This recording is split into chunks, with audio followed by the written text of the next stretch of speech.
जय श्री कृष्ण मेरे दोस्तों, जय श्री राधे।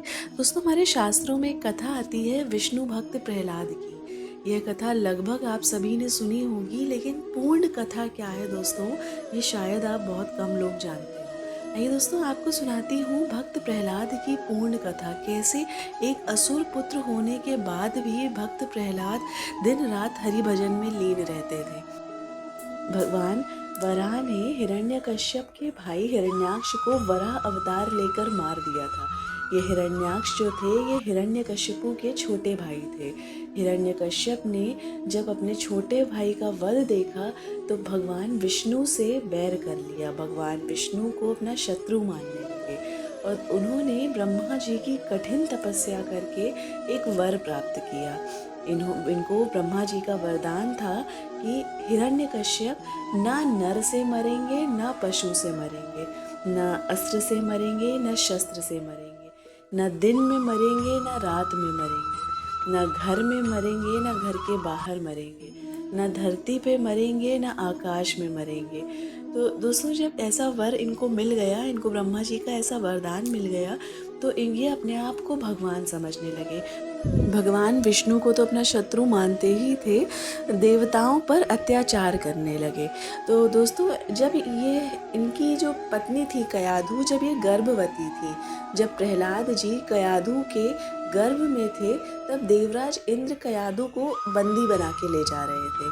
तब नारद जी ने देवराज इंद्र को समझाया कि जो कयाधु के गर्भ में इनका पुत्र है, ये एक बड़ा ही विष्णु भक्त है, इसका कोई कुछ नहीं बिगाड़ सकता, तो इनको आप छोड़ दीजिए। इनको बंदी बनाकर ले जाकर इनके पुत्र को मारने का कोई औचित्य नहीं है, उस पुत्र का कोई कुछ नहीं बिगाड़ सकता है। समझाने पर देवराज इंद्र ने कयाधु को छोड़ दिया। कयाधु नारद जी के पास रही काफ़ी दिन तक उनके आश्रम में। नारद जी उनको उपदेश करते, उनके गर्भस्थ शिशु को उपदेश करते। दोस्तों, यहीं से जो प्रहलाद जी थे, उनके अंदर विष्णु भक्ति का बीज पड़ गया। प्रहलाद जी जब थोड़े बड़े हुए, इनको पढ़ने के लिए हिरण्यकश्यप ने गुरुकुल भेजा। अब दोस्तों, प्रहलाद जी तो ठहरे विष्णु भक्त, गुरुकुल में क्या वह असुरों वाली शिक्षा सीखते?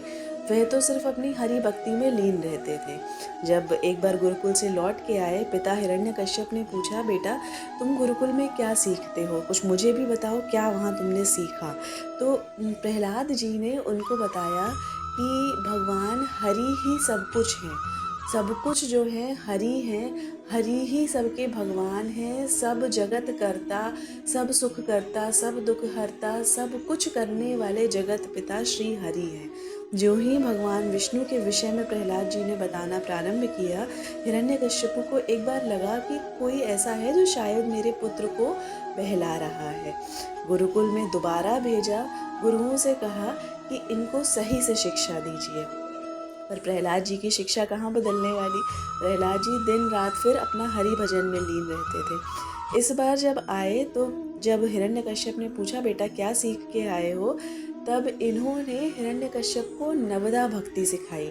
नवदा भक्ति, अगर आप भागवत जी पढ़ें तो इसमें नवदा भक्ति का वर्णन आता है कि किस प्रकार 9 प्रकार की भक्तियाँ होती हैं जो भगवान के लिए की जाती है। तो यहाँ पे जब नवदा भक्ति बताई तो हिरण्यकश्यप को गुस्सा आ गया।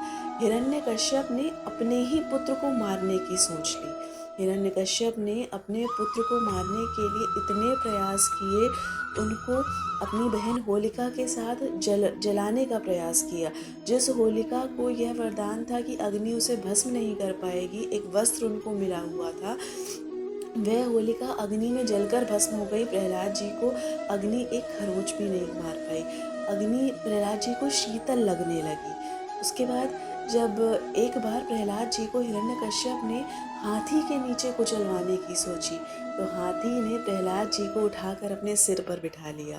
दोस्तों, इसके बाद सिंह से मरवाने की सोची, ऊंचे पहाड़ों से मरवाने की सोची, गरम तेल में डालने की सोची, अनेकों अनेकों उपाय करने की सोची कि प्रहलाद जी को कैसे मार दे, पर प्रहलाद जी पर एक खरोंच नहीं आई। तो दोस्तों, एक बार हिरण्यकश्यप को अत्याधिक गुस्सा आया। तो उन्होंने प्रहलाद जी से कहा कि कहाँ है तेरा भगवान जो हर बार तेरी रक्षा करता है, जो हर बार तुझे मृत्यु से बचाता है, वो कहाँ है भगवान, कहाँ छुपा है, मेरे सामने क्यों नहीं आता। तो प्रहलाद जी ने बड़े ही सौम्यता से, बड़े ही हंसते हुए हिरण्यकश्यप को उत्तर दिया, पिताश्री मेरा भगवान तो कण कण में है, हरि व्यापक सर्वत्र समाना। हिरण्यकश्यप ने कहा है, कहाँ कण कण में है, क्या इस खम्बे में तुम्हारा भगवान है। तो प्रहलाद जी कहते हैं, बिल्कुल है पिताश्री, अगर इस खम्बे में भगवान ना होता तो कैसे इतने बड़े भवन को ये खम्बा धारण करता। इतना जो कहना हुआ, हिरण्यकश्यप ने एक जोरदार प्रहार किया खम्बे पे, और जैसे ही प्रहार हुआ, अपने भक्त की बात को रखने के लिए, अपने भक्त की रक्षा करने के लिए भगवान ने नरसिंह रूप लिया और खम्बे से प्रकट हो गए। यह नरसिंह को देखकर हिरण्यकश्यप को एक बार तो डर लगा, फिर उसे अपना वरदान याद आया। उसने भगवान को कहा कि तुम मुझे नहीं मार सकते क्योंकि मुझे वरदान मिला है। तो भगवान कहते हैं, तुम्हें वरदान मिला है, लेकिन देखो तो ये शाम का समय है, न दिन है न रात है। तुमको मैं घर के अंदर नहीं मारूंगा, बाहर नहीं मारूंगा, तुमको मैं इस भवन की देहरी पर मारूंगा। तुम्हें न ज़मीन पे मारूंगा, न आकाश में मारूंगा, अपनी गोद में रख कर मारूंगा। न अस्त्र से मारूंगा, न शस्त्र से मारूंगा, अपने नाखूनों से विदीर्ण करूंगा। तुमको मैं दिन में नहीं मारूंगा, रात में नहीं मारूंगा, शाम के समय मारूंगा। तुमको मैं न नर रूप में मारूंगा, न पशु रूप में मारूंगा, मैं नर सिंह रूप में मारूंगा।